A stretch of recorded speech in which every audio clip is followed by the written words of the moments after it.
Assalamu alaikum everyone. This is Usama Rizvi and today we are going to talk about Pakistan's debt profile. Last video के अंदर हमने IMF की बात की थी, IMF की हिस्ट्री, IMF की वर्किंग, IMF क्यों वजूद में आई थी एंड एंड पे हमने IMF का थोड़ा सा क्रिटिकल एनालिसिस भी किया था. इस वीडियो में हम पाकिस्तान के कॉन्टेक्स्ट में देखेंगे कि पाकिस्तान और IMF का क्या हिस्ट्री रही है, कुछ facts and figures and overall Pakistan की डेट प्रोफाइल क्या है.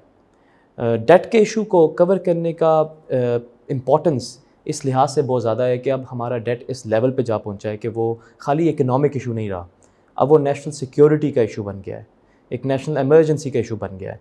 तो इसलिए it is very important for us as CSS candidates and otherwise as well कि हम पाकिस्तान के डेट को समझें. तो पिछले 63 ईयर्स के अंदर हम 24 टाइम्स IMF के पास गए हैं. 1950s के अंदर हम सबसे पहले IMF के पास गए थे अयूब खान के दौर में 1958.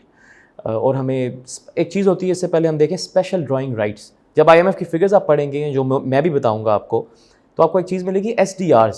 तो SDR जनरल अंडरस्टैंडिंग के लिए एक आर्टिफिशियल करेंसी है जो against a basket of currency उसकी वैल्यू निकलती है और इसका कोटा प्रोवाइड किया जाता है हर कंट्री को. कंट्री की जितनी अच्छी इकोनॉमिक हेल्थ है उतना ही ज़्यादा कोटा होता है, राइट. तो हम आगे चलते हैं. IMF में हम सबसे पहले गए IMF के पास 1958 में. आफ्टर दैट उसी इकोनॉमिक टीम ने हमें 68 के अंदर भी IMF के प्लान्स लेके दिए. आफ्टर दैट जुल्फ़िकार अली भुट्टो 1972, उसके एरा के अंदर हम कंसेक्यूटिव 3 साल 72, 73, 74 हम कंसेक्यूटिव 3 साल हम IMF की हमने मदद ली. एंड आफ्टर दैट 1977 के अंदर हम एक बार दोबारा गए थे. इसके बाद ज़िया का दौर आता है एंड 1981 हम दोबारा Pakistan as a country went to IMF for different plans. और ये प्लान्स डिफरेंट होते हैं, कुछ पेल आउट पैकेजेस होते हैं, कुछ लोन्स होते हैं. जो मैं बात कर रहा हूँ, जो कोट की जाती चीज़ें, वो हमारी IMF के साथ एंगेजमेंट है ओवरऑल. 1988 आफ्टर ज़िया 1988 से 1997 बेनज़ीर मतलब PPP प्लस PMLN इन दोनों का जो दौर था उसके अंदर हम 8 दफ़ा वी सीक्ड IMF's हेल्प. मुशर्रफ का दौर आया इसके बाद. हालांकि मुशर्रफ जो था वो he was very against going to these funds but even he could not resist it. और हम लोग ट्वाइस 2 अटैम्प्ट्स की गई थी हम लोग को. एक उसमें एक इम्पॉर्टेंट चीज़ ये थी कि जो इंटरेस्ट रेट दिया गया था हमने जो इंटरेस्ट रेट दिया था वो काफ़ी लो था. तो that was one positive aspect. However 2008 के अंदर PPP पाकिस्तान पीपल्स पार्टी, इसने पाकिस्तान की हिस्ट्री का highest ever bail out package दिया which was 4.94 billion SDRs special drawing rights. याद रखिए कि ये US डॉलर्स नहीं है, ये स्पेशल ड्राइंग राइट्स है. और ये जो लोन लिया गया था ये बहुत सहराया गया था IMF की तरफ से इसके अंदर, क्योंकि लोन लेने की वजह ये थी कि टैक्स रिफॉर्म्स करेंगे हम और स्ट्रक्चर रिफॉर्म्स करेंगे. अब तब से अभी तक आप देख लें कि वो इश्यूज सारे के सारे अभी भी परसिस्ट करते हैं. इसका मतलब है कोई रिफॉर्म्स नहीं किए गए. आफ्टर दैट PMLN ने second highest ever bail out package दिया in 2013 which was 4.39 billion SDRs. Once again इसका पर्पस भी यही बताया गया बट स्ट्रक्चरल इश्यूज परसिस्ट किए.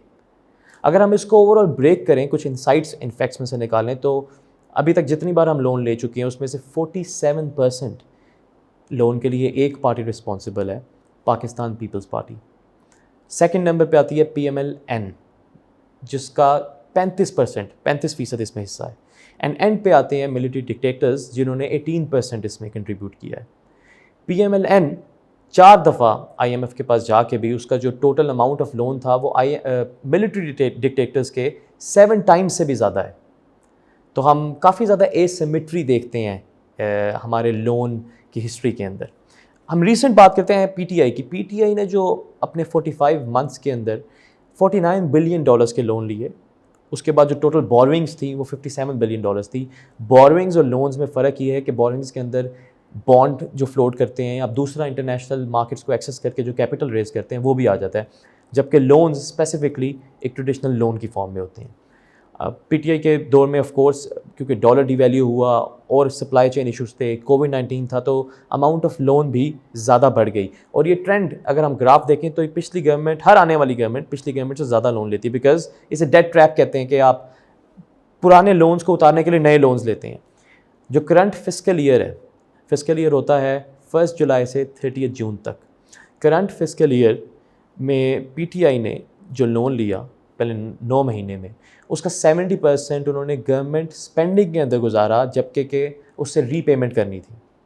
تو یہ ہائی لائٹ کرنے والی بات ہے. یہ فیکٹس اینڈ فگرز ہیں، کوئی اوپینین نہیں ہے کہ ہر گورنمنٹ یا ہر دور کے اندر، ہر ایرا کے اندر کوئی نہ کوئی اسٹرکچرل انکنسسٹنسیز رہی ہیں جس کی وجہ سے ایشو پرسسٹ کرتا ہے. ڈومیسٹک بورونگ ایک اور چیز ہوتی ہے جس کے اندر گورنمنٹس ڈومیسٹک بینک سے یا ڈومیسٹک لیول کے اوپر لونز ریز کرتی ہے، پیسے ریز کرتی ہے. وہ بھی 63% انکریز ہوا ہے during P T I's government.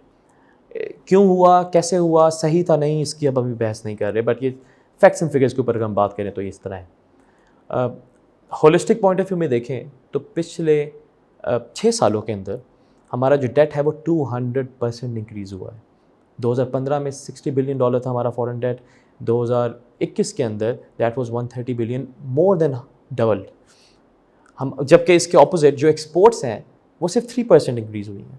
$30 billion تھیں غالباً 2015 میں، تو 33 بلین کچھ ہوئی ہیں 2021 میں. اوور آل اگر آپ ڈیٹ پروفائل دیکھیں پاکستان کی، آپ ہسٹری دیکھیں پاکستان کی، تو ہم دیکھیں گے کہ آئی ایم ایف نے کافی بار ہمیں پریز بھی کیا ہے، ہمارے ریفارمز کو بھی پریز کیا ہے. بٹ اگر اس کا آپ کریٹیکل انالیسس کریں تو یہ سارے ریفارمز سمٹمز کو مینیج کرتے ہیں. ایکسپورٹ زیادہ ہو گئیں، ایکسپورٹس کم ہو گئیں. جب اسٹوڈنٹس ایسے لکھتے ہیں especially on the challenges for Pakistan's economy, تب بھی زیادہ تر فوکس ان ایشوز پہ ہوتا ہے. بٹ میں ہمیشہ یہ پوائنٹ ہائی لائٹ کرتا ہوں اور میں اسٹریس کرنا چاہتا ہوں آج بھی کہ یہ سب کچھ سمٹمز ہیں، اس کے پیچھے روٹ کاز کچھ اور ہے. کسی ایئر میں ہمارے ایکسپورٹس اچھی ہو جاتی ہیں، کسی میں امپورٹس اچھی ہو جاتی ہیں، کسی میں ٹیکس سلیکشن اچھی ہو جاتی ہے، کسی میں نہیں ہوتی. بٹ یہ فلکچویٹ کرتی رہتی ہیں اکنامک فگرز، دنیا کے ہر ملک میں کرتی ہیں. بٹ اسٹرکچرل ایشوز پرسسٹ کرتے ہیں. اسٹرکچرل ایشوز کیا ہیں؟ پروڈکٹیوٹی، ویلیو ایڈیشن، ہماری energy crisis, rupee parity with other currencies, ہماری overall doing business environment, rules and regulations, corruption. Cliched items ہیں بٹ یہ ایشوز ہیں جو کہ ریزالو نہیں ہو پائے. لہٰذا 1950 سے لے کے ابھی تک ہمارے لونز پرسسٹنٹ ہیں. ابھی ہم نے ریسنٹلی دوبارہ بلکہ $2 بلین کی ایڈیشن کروائی ہے لون کے اندر، جو فنڈ فیسیلٹی لی ہے ہم نے. اینڈ انفارچونیٹلی جو حالات چل رہے ہیں، ابھی ریسنٹ ایک رپورٹ بھی آئی ہے، ہم آپ کے ساتھ لنک شیئر بھی کریں گے، اس کے مطابق ہمارا ڈیٹ کا ایشو، جیسے میں نے شروع میں کہا ہے، it is turning into a national emergency. So we'll leave you with this. ہم ڈسکرپشن میں کافی لنکس پوسٹ کریں گے تاکہ آپ ہمارے ڈیٹ کو، پاکستان کی ڈیٹ پروفائلنگ اور مزید کر سکیں. And this is a very important issue, current affairs کے لحاظ سے بھی، پاکستان افیئرس کے لحاظ سے بھی، ہماری اکانومی کے لحاظ سے بھی. And I hope you enjoy the video. Thank you so much.